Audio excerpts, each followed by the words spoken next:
While there is no denying that the Explorer 2 comes with a rich history like any other Rolex, its roots are actually quite deeper than many of us appreciate and realize.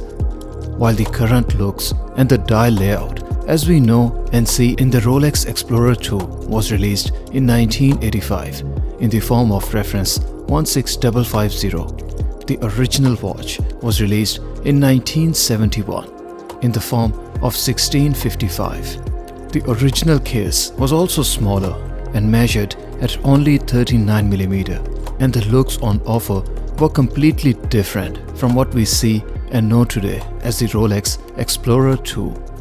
The complete dial and looks overhaul in 1985 was also complemented by a newer case when Rolex increased the size of the watch from 39mm to 40mm. This watch was then produced in the same 40mm case for another 26 years when in 2011, to commemorate the 40th anniversary of the watch, Rolex redesigned the case and offered the same Explorer 2 in a new 42mm case size. From 1985 until today, this watch has still been produced in two dial colors of black and white, and the watch continues to maintain its looks, aesthetics, the dial layout and the case size of 42mm even today. What hasn't changed in all these years is the functionality of the watch, and the Explorer 2 has always remained true to it. That is, it had the fixed bezel and the rotating GMT hand back in 1971, and that is still the case as we celebrate the 50th anniversary of the watch this year in 2021. So while the watch maintains its function and tool form, this is arguably the only Rolex professional model that has had a complete overhaul of its looks and aesthetics back in 1985. And the change was so significant that if you see the original Explorer 2 today, you won't recognize it to be even a Rolex. Or maybe you wouldn't call the current model as the Explorer 2 anymore. Another unique character with the Explorer 2 is the white dial, which in this particular case is also called as polar dial. And in the professional range of Rolex, you would actually not come across many options in the current production where you can have a white dial. Yes, there is a panda dial in the Daytona, but that's pretty much it. And then with the polar dial Explorer 2, you get something unique that simply no other Rolex offers: the black dial hands and the black coated hour markers. This configuration in the Patek world is referenced as a piano dial. But here, since the hour markers are round and not stick-shaped, you can't really call it a piano dial until the day we have a piano with round keys. Another very interesting character with the Explorer 2 is the orange GMT hand, which is standard in both black and white dials. And in the collector's world, it's this touch of orange that really makes it not just an interesting but also a fun watch.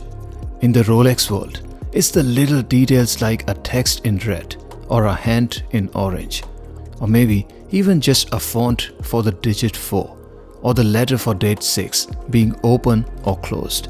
That changes the desirability and the value of the watch. And this touch of orange in this Explorer 2 is exactly where the topic of what Rolex might have missed out on with the Explorer 2 comes into play. As I stated earlier that the Explorer 2 was originally introduced in 1971, this year of 2021 marked the 50th anniversary of the watch. For any Rolex enthusiast, the 50th anniversary is a big year, and Rolex typically also celebrate the anniversary years to mark the milestone. For example, this particular reference we are looking at was released in 2011 to commemorate the 40th anniversary of the watch. So a watch that was not just redesigned, but also the case size was changed from 40mm to 42mm for the 40th anniversary would suggest you that there will be a new commemorative model launched for the 50th anniversary. These expectations don't come out of nowhere.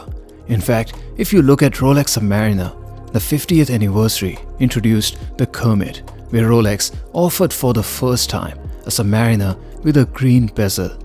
This year was the Explorer 2's turn, and there were expectations for Rolex to celebrate this year with something to pay homage to a watch as historically rich as Explorer 2.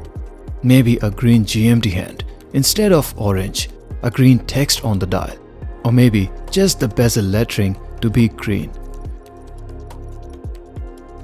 And sadly, this year, while the 50th year model did get released, the differences or the changes in the looks of the watch are so minimal that aesthetically, the outgoing and the incoming model both look exactly the same. Rolex are known to be a conservative brand, but what they are really good at is how they evolve their watches to look modern and futuristic, yet without moving away from the iconic looks. But this time, unfortunately, there is no aesthetical change, no green color, or basically any dial or case element that would suggest that the watch is a 50th anniversary model. This for me personally was a little disappointing because in the collector's world, the manufacturers really need to celebrate these milestones and give the reason to the community as to why the 40th anniversary was special and separated from the 50th anniversary model. It makes absolutely no sense. Why would Rolex reshape the case and the dial for the 40th anniversary, but do almost nothing to the aesthetics for a more important milestone of 50 years? And in the absence of any noticeable changes, can you really say that there is a 50th anniversary model for the Explorer 2? No, you really can't. Yes, there are differences with the dial hands in the new model being matte texture as opposed to the hands on the 40th anniversary that has glossy painted hands and hour markers, and then there's a Rolex logo between the text Swiss made. But that's really it, and in my opinion, it's close to nothing to celebrate the milestone. One of the strengths of the Explorer 2 is the lume brightness, and it really is one of the strongest lumes to be seen in basically any Rolex. The lume is so strong here, even in the 40th anniversary model, that it remains bright and clear, even after 10 minutes of leaving the watch in a complete dark. On the wrist, the 42mm Explorer 2 wears large, and due to a wide dial, it looks large as well. My wrist size is 6.5 inches and the wristband is 55mm, and the watch case lug-to-lug of 50mm is quite large. It does not stick outside of the edges of my wrist, but it also doesn't look small on the wrist either. I will include the full dimensional analysis of this watch on my website, and I will add the link to my blog in the pinned comment below. The watch case thickness is 12.4mm, so while it's not a thick watch as such for a sports watch, due to its size and taller case height, it does fill the wrist and adds substance. The bracelet is all brushed, and so is the clasp, which has an oyster safety lock too. The clasp comes with a 5mm easy link, and then there's micro adjustments to offer the snug fit for the wrist. The Explorer 2 white dial is indeed an interesting watch with simple and monochromatic looks of black and white, and then it has that touch of orange on the dial to add fun and interesting characters. It is historically rich and comes with a story where it was introduced in the first place to help adventurers working in the caves all day and night. The lume performance we have seen stays true to its original function of cave exploring as well. While what we are looking at in this video is the 40th anniversary model, if you see the release from this year, which I personally wouldn't call the 50th anniversary model, the changes in the looks and aesthetics are minimal to non-existent. The identical looking new model from this year, in my opinion, is a missed opportunity by Rolex, where they could show some more love, attention and focus to the Explorer line. You just can't do nothing and celebrate nothing to show the love. And by the way, this was the 40th anniversary model in this video and not the 50th. But if I really have to tell this,